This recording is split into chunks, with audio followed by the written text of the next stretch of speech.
You are listening to what likely is the first ever Temple Daily Telegram podcast.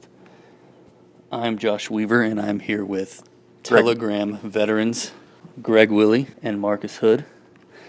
Greg has been covering Temple football for how long, Greg? Since 2003, with a couple of one-year breaks in there, but since 2011, continuously. 6 teams have already been crowned state champions this year. 3 more Friday, and of course Saturday.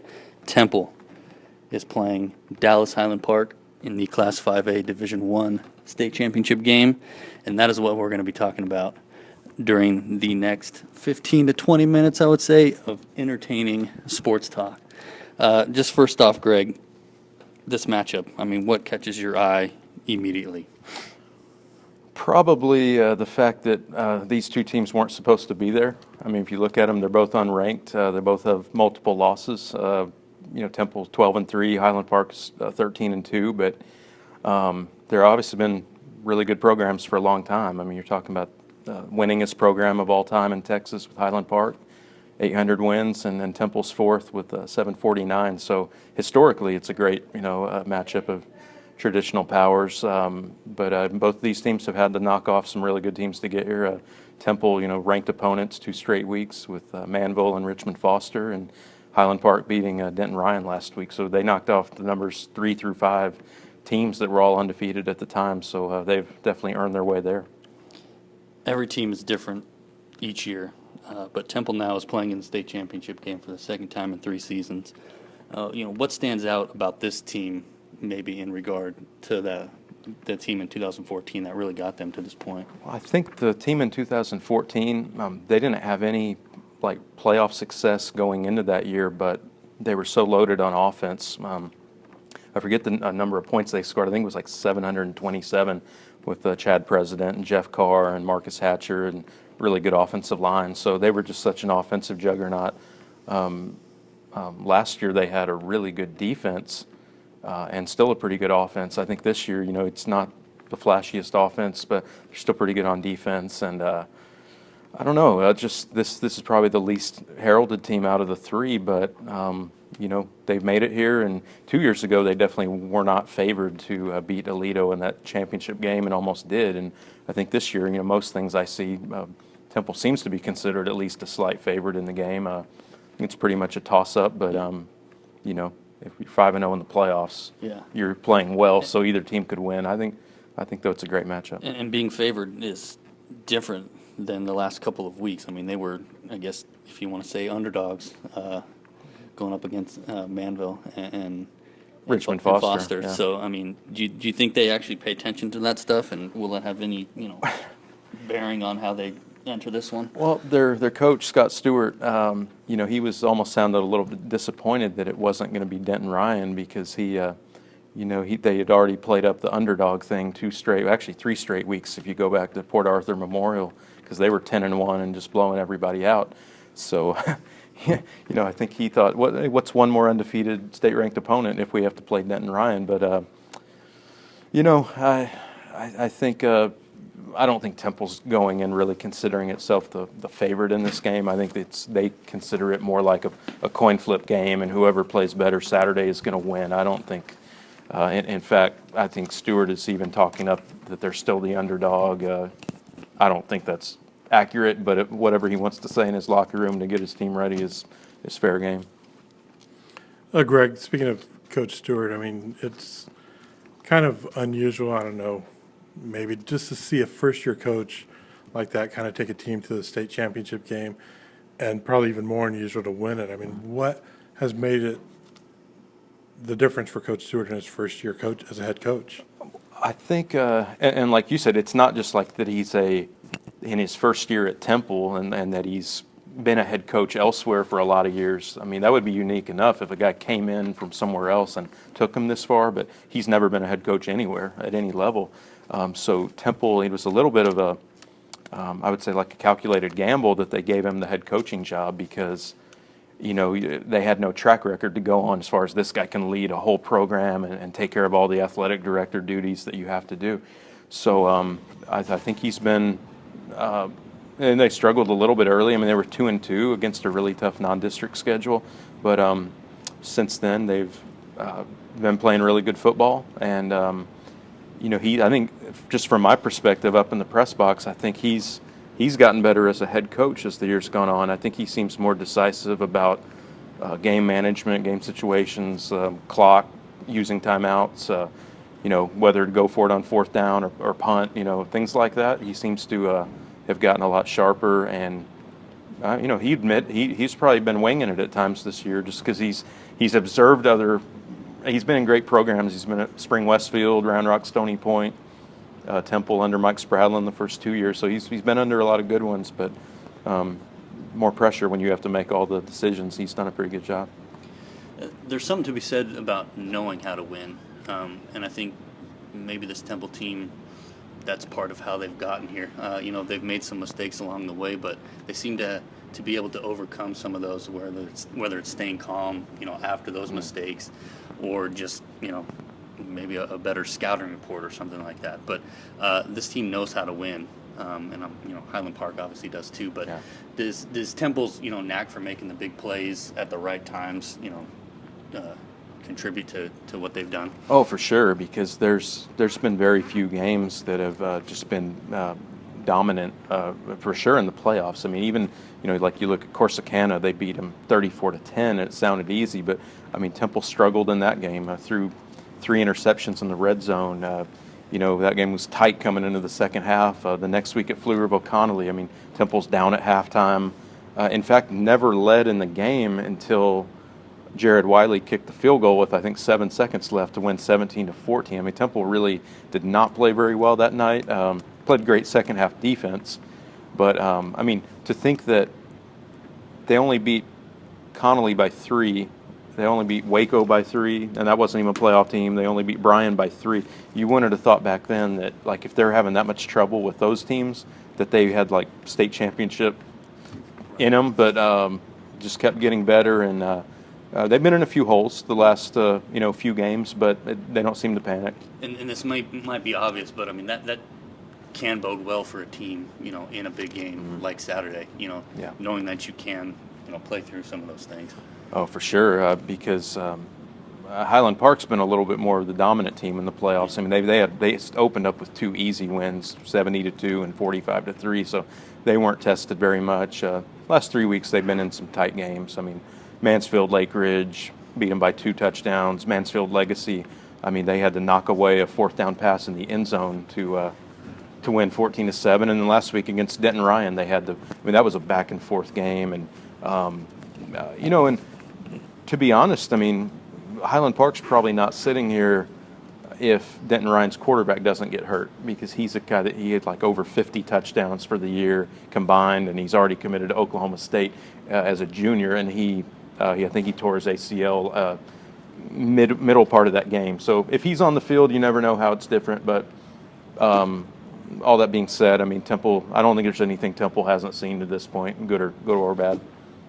Right.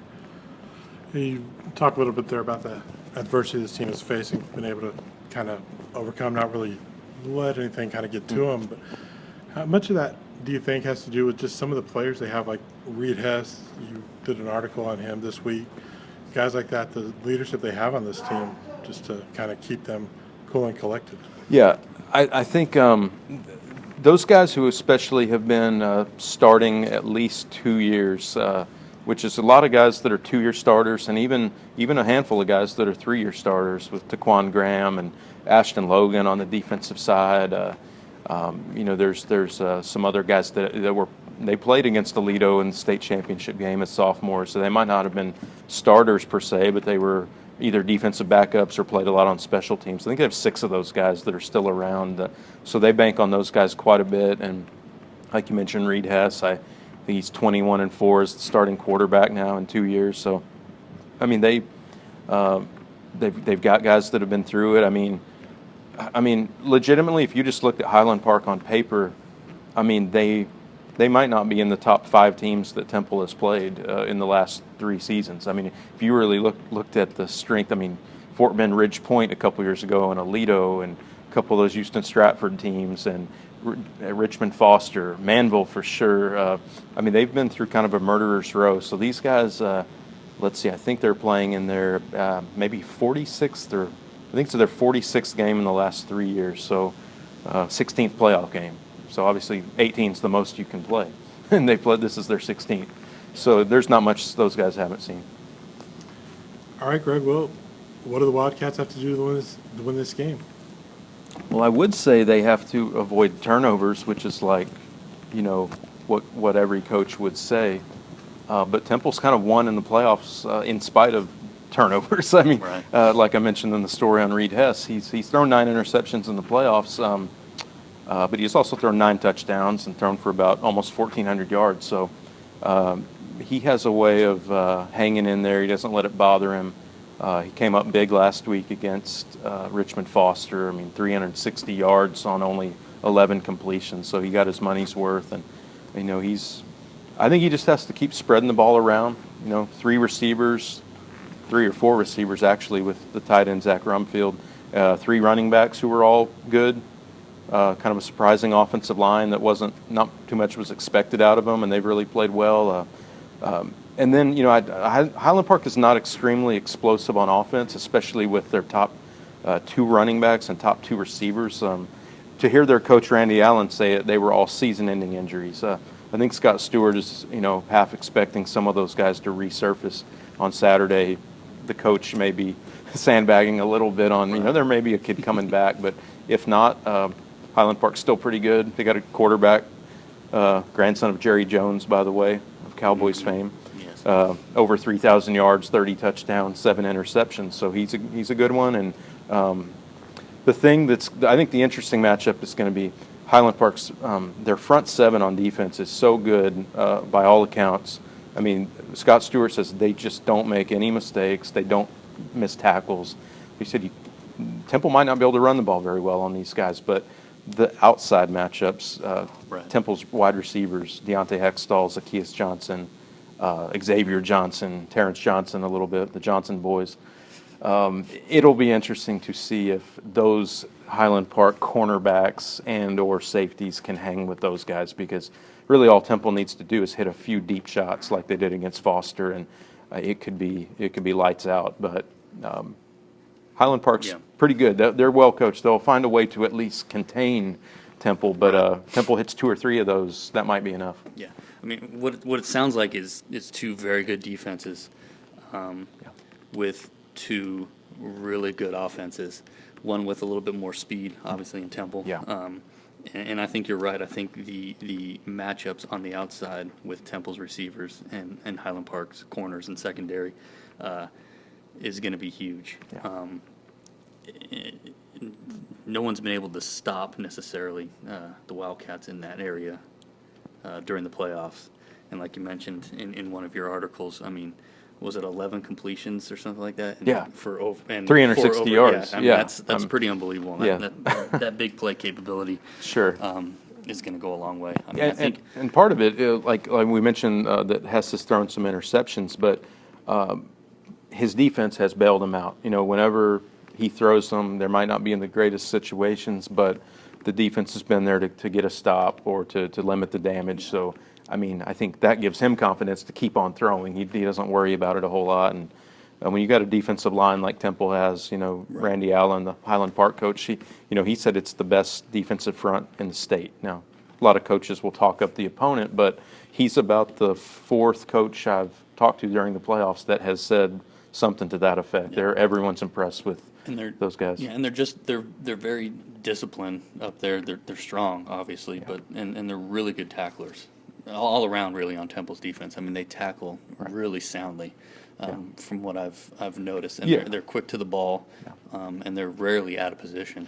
Right, and they'll make some plays that you just like come out of nowhere that you don't necessarily expect. I mean, the play that Ashton Logan made last week, when Foster's great receiver caught the ball on about the 5-yard line, and if he goes in, it's a touchdown, and Foster probably sends the game to overtime. But he reaches in there, strips the ball, and Ben Norman's right there to recover it. Game over. So they've been making just those kind of plays that I would guess the championship team always has a guy or two that just comes up with those. definitely going to be exciting. It's going to be a really good game. Temple is going to have most likely upwards of 20,000 fans, people traveling from all over the place. Yeah. In- 40,000 a couple years ago Right. for the overall game, and Yeah. it's kind of a similar setup because you got a Dallas-Fort Worth area opponent. You know, Alito brought a ton of fans, but I didn't think they brought any more than Temple did. I thought it was pretty split down the middle, and then of course you got some other people trickling in early for maybe the next game, or just football fans that want to. I mean, I don't know anybody who wouldn't want to come out and Yeah. see a Temple Highland Park game, followed by two other good ones. So I think if they can push 40,000 for an overall crowd, I think that would be awesome. Oh, I think that's definitely doable. It'll we should mention, before ending this, Mary Hardin Baylor in the NCAA Division III National Championship game Friday night. They are making their second trip to the Stag Bowl. We have sports editor Eric Drennan out there in Virginia. Mary Hardin Baylor is very similar, I guess, to Temple, if you want to say. I mean, they make big plays constantly. They know how to win. Undefeated, 14-0. And they're going up against Wisconsin Oshkosh, and that is the Oshkosh that we all know and love. I think Mary Hardin Baylor is going to win. I think UMHB is going to win. They've said from early August, maybe even before, that this was their year, and they haven't failed yet in getting there. I don't know if it's going to be high scoring like they've done in 13 out of the 14 games, with the exception of last week's semifinal. But I think Coach Pete Fredberg is going to get that national title. They're definitely everything's set up for it. I mean, this has been the season. I think they've all been waiting for. Plus, I mean, you think about it. They had never been able to beat Linfield out of Oregon. Beat them in September. Beat them again pretty soundly both times in Belton. So that was getting over a hump. And then, Mount Union is never easy to beat anywhere. Not that they rarely have to leave Ohio. You're either going to play them at their place or in the Stag Bowl. And UMHB was actually able to get them to come to Belton and, barely beat them. I mean, played a good game to win 14-12. So, they probably had to lick their wounds from that one a little bit, but I'm sure they're ready to go. And they're playing a good team. I mean, one thing that caught my eye was that this Oshkosh team is they beat John Carroll twice this year, and that's the team that had beaten Mount Union. So that tells you something about the transitive quality with Oshkosh must be pretty good. And their only loss was to Wisconsin Whitewater, 17-14, which they've been the other big dog on the block for a dozen years basically. If it was Mount Union and Whitewater, those were the two guys. So I think it's a worthy opponent for sure. But I think this is like the best all-around offense I think UMHB has ever had. I mean. The quarterback has over 3,100 yards. Blake Jackson, great dual threat quarterback. I mean, I think there's been maybe in 3 years' time they wouldn't have had 3,000 yards passing. So they really upped the ante with a new offensive coordinator, Stephen Lee, I believe is his name, and he's given them an extra element. And they've got great receivers, great running backs, and I mean the defense kind of goes without saying. They're salty. Tedrick Smith, Baylor Mullins, Keith Renicky, all those guys. So everything's set up for UMHB, but one more game, you got to go out and play. Got to go. Yeah, so you kind of pretty much covered everything I was going to talk about, even down to Blake Jackson. Sorry about that, Marcus. It is what it is. You've covered UMHB in the past. I watched their games. But, Temple's really been interfering with me being able to go write sidebar stories from UMHB playoff games this year. I mean, they've been on the same schedule now for weeks and weeks. So how sad. It's. Yeah, but I kind of agree with you guys. I think UMHB probably is going to be the favorite, if for no other reason, just because Pete Fredenberg has that experience. He's been their coach for ever since the program was initiated. 19 years. 19. And, he doesn't let the players get too, I don't know what the word is, too highly emotional one way or the other. Right. And Blake Jackson has proven himself to be a great quarterback this year. So, I can see it being a good football game. And you talked about how explosive UMHB's offense was, but it was really their defense that kind of kept them in last week against Mount Union, and Yeah.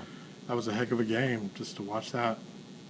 I can kind of see the same thing happening in the championship game, but should be a fun one. And Oshkosh has a really good running offense, is what I noticed. A lot of production out of them. I mean, good passing game, efficient, but they're really more of a running team.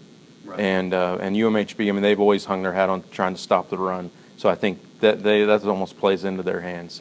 It's UMHB's game to win. They just got to do it one more time against a really good team. Right. Well, we got a great weekend ahead in this area, starting with UMHB and Wisconsin Oshkosh Friday night, and then Saturday afternoon.